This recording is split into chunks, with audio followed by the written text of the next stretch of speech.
नमस्कार। कल यानी 12 मार्च को झारखंड कैबिनेट की बैठक है। कैबिनेट की बैठक में कई अहम प्रस्ताव पर मोहर लगने हैं, लेकिन उससे पहले हम आपको बता रहे हैं कि एक अहम प्रस्ताव जो कल झारखंड कैबिनेट की बैठक से प्रस्ताव जो है पास होना है, वो है सेस लगने का।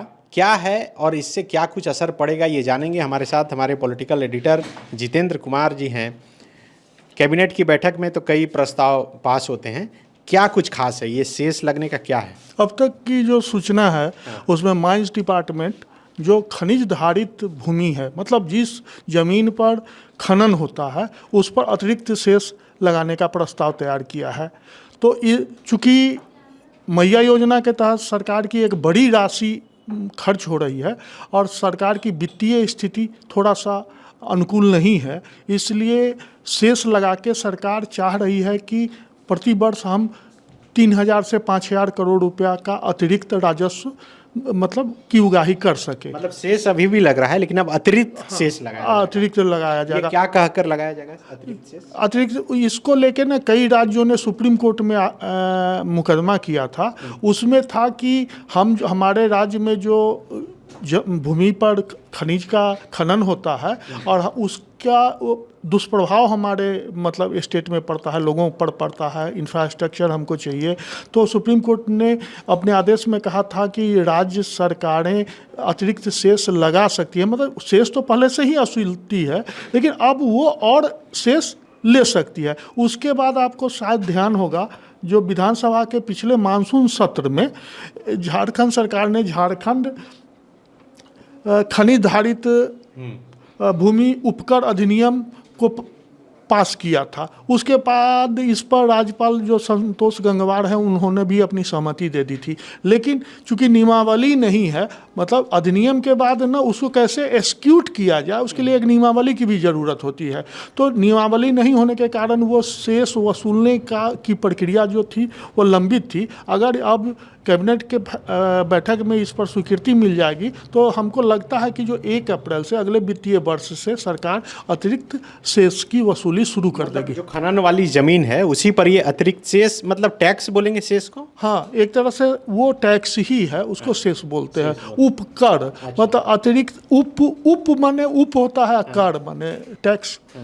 तो वो मतलब इसके कैबिनेट के बैठक के बाद अगले मतलब संभावना है कि कल ये प्रस्ताव आएगा और ये पास भी हो जाएगा। इसके अलावा कैबिनेट की बैठक में कई जो जानकारी मिल रही है, जैसे एक ये भी महत्वपूर्ण है जो राज्य के काराओं में कारापाल जो नियुक्ति है उसको लेकर भी कारापाल नियुक्ति नियमावली पर भी स्वीकृति मिल सकती है। उसके अलावा आपको सड़क और कई योजना, चूँकि वित्तीय वर्ष का अंतिम महीना है तो विभिन्न निर्माण कार्यों से संबंधित जो एडमिनिस्ट्रेटिव अप्रूवल का मामला है या वित्तीय स्वीकृति का मामला है, लगभग अब तक की सूचना के अनुसार 1.5 दर्जन प्रस्तावों पर कल कैबिनेट में मंजूरी मिलेगी।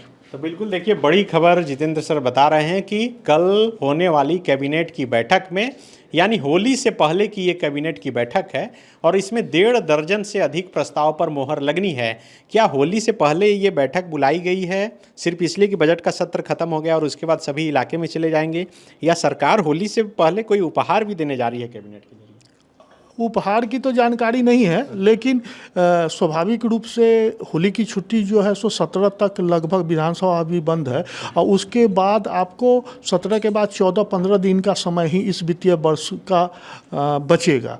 तो अमूमन हर सरकारें मतलब मार्च के महीने में जितने उसके बचे हुए काम होते हैं जिस पर सरकार की स्वीकृति आवश्यक होती है उसको इस बैठक में निष्पादित करना चाहती है, ताकि उसका वित्तीय प्रबंधन, प्रशासनिक जो नियंत्रण या प्रशासनिक स्वीकृति का मामला है या कोई नीतिगत फैसला है जो इस वित्तीय वर्ष में ही कर लेना है, उसको ये अंतिम रूप देती है। तो बिल्कुल ये अंतिम रूप कल कैबिनेट की होने वाली बैठक में दी जाएगी और जैसा कि जितेंद्र सर बता रहे हैं कि 1.5 दर्जन से अधिक प्रस्ताव पर मोहर लगेगी। और सबसे अहम जो जानकारी अब तक फॉलोअप के पास पहुंची है वो खनन वाली ज़मीन पर सरकार जो है अतिरिक्त शेष लगाएगी और ये प्रस्ताव कैबिनेट की बैठक में आएगा, ताकि ये अतिरिक्त शेष इसलिए लगाया जा रहा है कि ताकि सरकार अधिक से अधिक राजस्व जुटा सके और मैया योजना में जो पैसे जा रहे हैं लगातार और सवाल खड़े हो रहे हैं कि ये पैसे कहाँ से आएंगे। ये चर्चा हालांकि चुनाव से पहले ही शुरू हो गई थी कि खनन वाली ज़मीन पर जो लीज है उसमें अतिरिक्त सेस लगाकर सरकार पैसे जुटाएगी। इसके अलावा और कई रास्ते जो हैं निकाले जाएंगे। शुक्रिया। गोल, जहां 27 वर्षों के सफर में 17,000 से भी अधिक छात्रों ने डॉक्टर एवं इंजीनियर बनकर भरे सफलता की ऊंची उड़ान, जहां साधारण छात्र भी झारखंड टॉपर्स बनकर बना रहे इतिहास। दूरदर्शी शिक्षाविद श्री विपिन सिंह के मार्गदर्शन में मेडिकल एवं इंजीनियरिंग के लाखों छात्रों के लिए आशा की किरण के रूप में गोल, नेशंस लीडिंग इंस्टीट्यूट। बायोम सिर्फ मेडिकल प्रिपरेशन का संस्थान। बायोम से लगातार दूसरी बार नीट यूजी में 700 मार्क्स पार। 10th पास स्टूडेंट्स के लिए फाउंडेशन कोर्स, 11th पास स्टूडेंट्स के लिए फ्रेशर कोर्स और 12th पास स्टूडेंट्स के लिए टारगेट कोर्स 17 अप्रैल से शुरू हो रहे हैं। कॉल 7360066190 और visit Biome, circular road near women's college and Hinoo, Ranchi. thefollowup.in. Like, share, and subscribe.